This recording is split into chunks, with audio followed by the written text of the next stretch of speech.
నేను గతంలో కూడా చెప్పాను. ఉన్నటువంటి ఎమ్మెల్యేస్ అందరు కూడా విశ్వసనీయత కోల్పోయారు.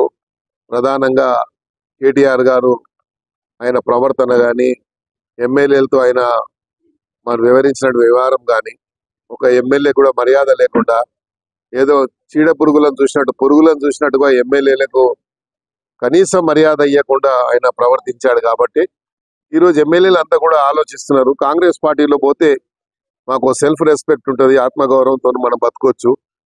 మన ప్రజా సమస్యల్ని పరిష్కరించడానికి ఇన్ని సంవత్సరాలు అయినా ఒక్క పని కూడా మేము చేయలేకపోయాము. అభివృద్ధి కేవలం ఎక్కడ ఉందిరా అంటే సిరిసిల్లలో నేను చేశానని చెప్పుకోవడం తప్ప, లేకుంటే మంత్రులు ఎవరైనా ఉంటే ఇద్దరు మంత్రులు మేము చేసుకున్నామని చెప్పారు తప్ప, 1000 కోట్ల రూపాయల అభివృద్ధి వాళ్ళ నియోజకవర్గం చేసుకున్న రోజు చాలా మంది వస్తున్నారు. ఇంకా రేపు నేను అనుకుంటే ఇంకొక 6 మంది రేపు జాయిన్ అవుతున్నారు, రేపు ఎల్లుండో. మొత్తానికి మాత్రం ఈ 15 రోజులలో మొత్తం కూడా మెర్జ్ అయిపోయేది గ్యారంటీ. మిగిలేదు ఒక 2-3 మిగులుతారు. ఆ మిగిలిన వాళ్ళు కూడా ఇక ఏమంటారు, అది ఎటు పోవాలన్నా అటు పోవాలా అని ఆలోచనలు ఉంటారు తప్ప, అయోమయ పరిస్థితుల్లో మిగిలిపోయిన వాళ్ళు ఉంటారు తప్ప, మనస్ఫూర్తిగా ఉండే వాళ్ళు మాత్రం ఎవరు ఉండరు అక్కడ. మనసు అనేవాడు ఉన్నవాడు, ఆత్మగౌరవం ఉన్నవాడు, సెల్ఫ్ రెస్పెక్ట్ ఉన్నవాడు మాత్రం ఆడ ఉండడు. ఇప్పుడు చెప్తా ఉన్నాడు కేటీఆర్ గారు, ఇవాళ పేపర్లో చూశాను. ఏం చెప్తుండంటే, ఈనాడులోనూ ఆంధ్రజ్యోతిలో చూశాను పొద్దున. ఏం చెప్తుండంటే, టీడీపీ లాగా రీజనల్ పార్టీ స్ట్రాంగ్ కావాలంటే టీడీపీ లాగా ఉండాలి అన్నది. టీడీపీ లాగా ఉంటే అక్కడ పార్టీ ఉన్నటువంటి నాయకుడికి లక్షణాలు ఉన్నాయి. ఆ పార్టీని ఎట్లా కాపాడుకోవాలని చెప్పి, ఎన్ని కష్టాలు వచ్చినా ఆ పార్టీని కాపాడుకోవడానికి, ఎమ్మెల్యేలు కాపాడడానికి, ఎమ్మెల్యేల మనోధైర్యానికి, అక్కడ ఉన్నటువంటి ఎమ్మెల్యేలకు ఇచ్చే మర్యాద కానీ, ఎమ్మెల్యేలకు ఇచ్చేటువంటి ఇంపార్టెన్సీ కానీ ఇక్కడ ఇచ్చారా మీరు? ఒక ఎమ్మెల్యేకి ఒక ఇంపార్టెన్సీ ఇచ్చారా?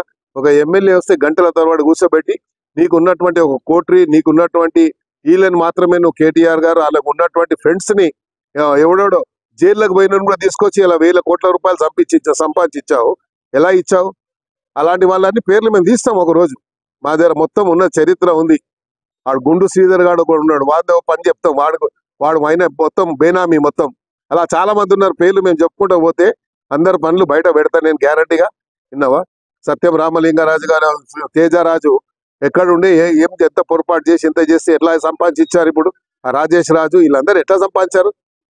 వీళ్ళందరూ ఎట్లా ఎట్లా ఎట్లా 100 ఎకరాలు 1000 ఎకరాలు ఎట్లా గవర్నమెంట్ ల్యాండ్ ఎట్లా తీసుకొని వాళ్ళు ఎంజాయ్ చేస్తున్నారు? దేని వల్ల చేయగలుగుతున్నారు? వాళ్ళు కేటీఆర్ అండా చూసుకునే కదా.